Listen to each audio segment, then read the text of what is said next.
Szerintem sok újdonságot nem mondok azzal, hogy a marketing ügynökség többsége azok nem kimondottan a barátaid, nem is mondanám, hogy ellenségeid, de sima vállalkozások, amik a lehető minimumot fogják csinálni, hogyha nem figyelsz oda a trükkökre. Szóval ebben a videóban a 7 leggyakoribb red flaget fogom felsorolni, legalábbis azokat, amikkel a legtöbbet találkoztam az évek során. Az első és talán a legnagyobb red flag az, amikor az ügynökség lényegtelen adatokat riportál. Tehát ami számodra, mint kliens számára releváns, az kimondottan csak a bevétel, tehát a konverzió. De nagyon sok ügynökség olyan adatokat prezentál, amik számodra teljesen lényegtelenek, mint például a kattintás, CTR, az elérés, akár a hirdetési pozíció, amit bevallom lehet érdekesség, de általában ezt csak azért mutatják meg neked, hogy ők nézzenek ki jól. Tehát ilyen, hogy elérés, kattintás, az nagyon félrevezető lehet, mert hiába fizettél sok kattintásért, hiába látták sokan a hirdetésedet, magában az, hogy látták a hirdetést, az nem fogja fizetni a rezsidet. Tehát egy jó ügynökség az nagyon konverzió fókuszált. És csak az van előttük, hogy minél kevesebbet költs, minél több bevételért. Tehát amikor a havi riporthoz juttok, prezentálják a számokat, akkor mindenképp az idő többségében a konverziókról legyen szó, és nem pedig impresszió, meg kattintás, meg ilyesmi. Illetve az is nagyon fontos, hogy mi egy konverzió az adott esetben, mert a konverzió lehet bármi. Lehet egy kattintás, lehet görgetés, lehet 30 másodperc eltöltött idő a weboldaladon. Tehát, hogyha gyanúsan magas konverzió adatokat mutatnak meg neked a prezentáláskor, akkor mindenképpen kérdezz rá, hogy ezek milyen konverziók. A második red flag az nagyon gyakori sajnos. Az, amikor egy darab kampánnyal próbálnak megcélozni brand célközönséget, és teljesen új célközönséget. Tehát olyan embereket, akik tudnak rólad, akik akarnak tőled vásárolni, és olyanokat, akik még életükben nem hallottak rólad, és még akarnak kutatni utánad. Na most ezt két okból csinálja egy ügynökség.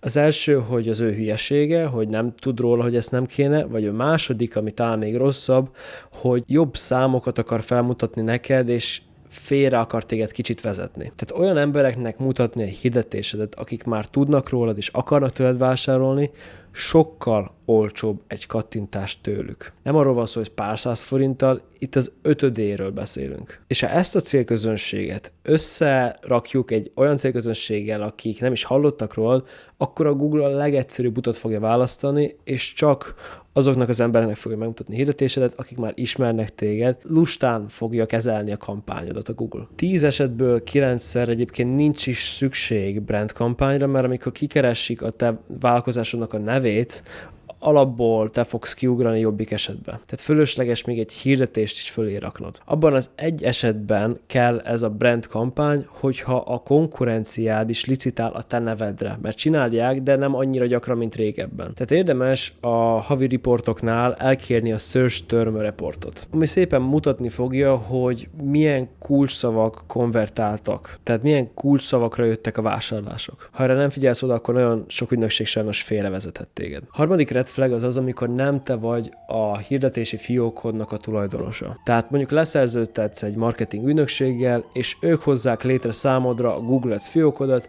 vagy a Google Tag Manager fiókodat. És ez a felszínen még jónak is hangzik, mert megcsinálják helyetted a fiókodat, a piszkos munkát elvégzik, de valójában ezt azért csinálják, hogy nehezebb legyen őket otthagynod. Akkor oké, ez egy dolog, hogyha ő kezükbe lesz a hirdetésed, de ami a legfontosabb, hogy minden adat az ő kezükben van. És mivel a Google Ads manapság már egy mesterséges intelligencia szerkezet, ezért az adat az, ami a legfontosabb egy fiókban. Tehát ne adj Isten, hogyha jövőben egy új marketing ügynökséggel szeretnél dolgozni, vagy bárki mással, akkor elejétől fog kelleni kezdened. És sajnos a Google Ads nulláról fog kezdeni, és újra tanulnia fog kelleni adataidból. Tehát egy ideális esetben te hozod létre a Google fiókodat, és te csak meghívod őket, mint adminokat. Így, ha máshol akarsz dolgozni, akkor te kezedben marad minden adatod és minden hirdetésed, vagy akár magad is menedzselheted a hirdetéseidet. A negyedik red flag az, amikor egy ügynökség csak beállítja, létrehozza a hirdetéseidet, aztán hagyják úgy, nem nyúlnak hozzá 1-2 hónapig. Na most olyan indokokkal állhatnak elő,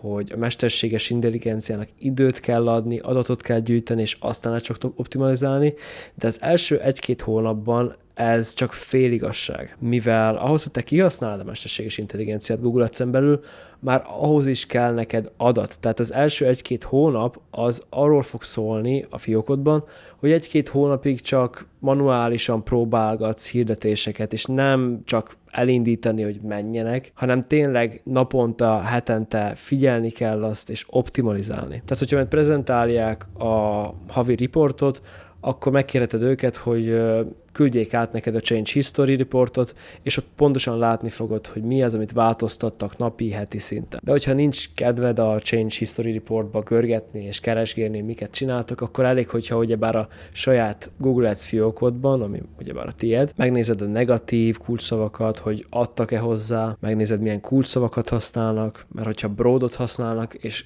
kevés negatív kulcsszóval, akkor ez is egy nagy red flag már csak magában. De még egy nagyon fontos dolgot itt megjegyeznék, hogy egy jó marketing ügynökség nagyon nagy hangsúlyt fektet a weboldaladra. Bárki bármit mond, a weboldaladnak van a legnagyobb hatása arra, hogy milyen eredményeket hoz a hirdetésed. És ha a havi prezentálásnál meg se említik a weboldaladat, hogy teljesít, mit kéne javítani, milyen javaslataik lennének, akkor ez önmagában is egy red flag. Az 5. red flag az a kommunikáció. Általában az az értékesítő vagy sales-es, aki leszerződtet veled, az egy nagyon választékos, karizmatikus, éleseszű Google Ads szakember, de általában nem ő az a személy, aki fogja menedzselni a fiókodat, hanem gyakran lepasszolják egy olyan account managernek, aki már 30 más fiókkal is törődik. És egyébként ez feltétlenül nem egy rossz dolog, mert lehet attól még az a személy jó a munkájában,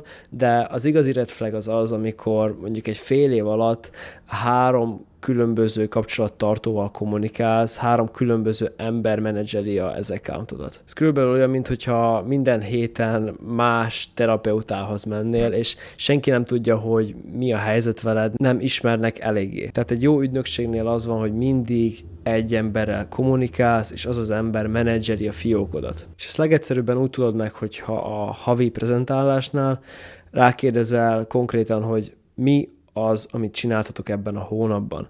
És hogyha nem tud egy konkrét választ adni, akkor valószínűleg a fiókodat passzolják az emberek egymás között. Ehhez még hozzátenném azt, hogy sok ügynökség nem közli veled a rossz híreket. Ha csak jó eredményeket és jó híreket prezentálnak, akkor az magában egy red flag. Mert tapasztalatból mondom, hogy mindig vannak hibák, mindig vannak veszélyek, kellemetlenségek. Tehát egy hirdetési próbálkozás nem úgy sült el, ahogy akarják, egy kulcsszó többet költött a kelleténél, egy konkurencia elkezdett a te kulcsszavaidra licitálni, tehát mindig van kellemetlen hír, amire nekik reagálniuk kell. És ha ezeket nem közlik veled, akkor csak nem őszinték egyszerűen. A 6. red flag az, amikor 12 hónapos szerződést akarnak veled kötni, és akár lemondási díj is van a szerződésben. Amint ezt meglátod, fuss. Ez egy jó ügynökség se csinálja ezt már. Általában a jók, azok magabiztosan az eredményeikben, ezért csak simán havonta kell fizetned a díjt. Illetve az se jó ötlet, hogyha a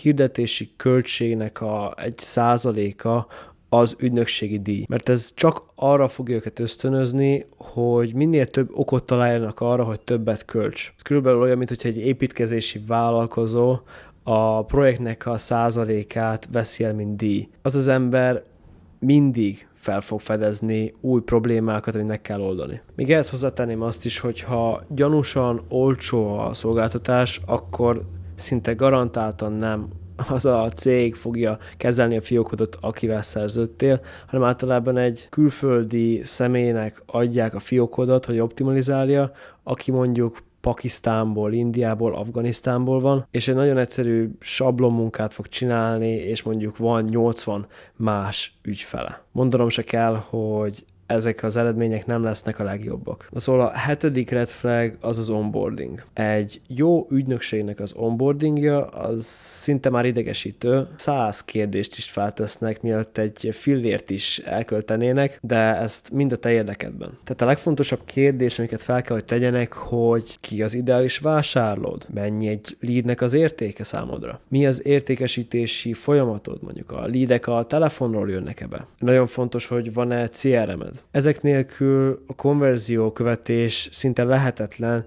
illetve nehéz is optimalizálni, hogyha ezeket nem tudják. Még ehhez hozzátenném, hogy ha nem auditálták az előző hirdetéseidet, az előző adatokat, a weboldaladat mondjuk, és már indítanák is a hirdetéseidet 1-2 nap után, az önmagában egy nagy red flag. Tehát a hirdetési fiókod az tele van arannyal, hogyha már hirdettél hirdetéseket előtte. Milyen kulcsszavak működnek, milyen fajta hirdetések működnek, mi egy jó konverzió arány a weboldaladon, tehát ez mind nagyon hasznos info. És hogy teljesen beleássák magukat ezekbe, és tanuljanak ezekből a historikus adatokból, az akár több nap lehet, vagy akár egy hét is. Tehát hogyha 24 órán belül már futnak is hirdetéseid, akkor az gáz. Na szóval remélem az egyik red flag se volt igaz az esetedre, de ha mégis, akkor kérdezz az ügynökségtől, és próbáld konfrontálni őket. Na de remélem hasznos volt ez a videó, és találkozunk a következőben.